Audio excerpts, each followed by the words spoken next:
2026ஆம் ஆண்டு சாலை பாதுகாப்பு சைக்ளோத்தான் சென்னையில் நடைபெற்றது.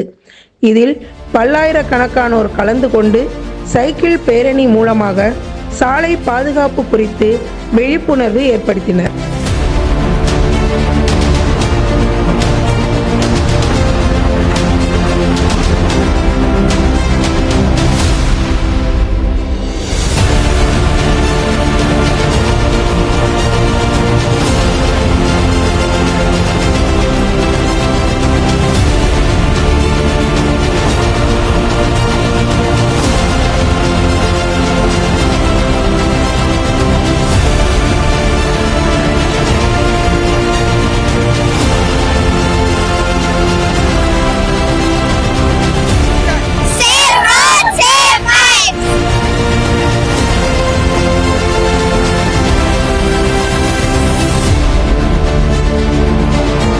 காவல் விரைவு செய்திக்காக சென்னையிலிருந்து காதர் மொஹைதீன்.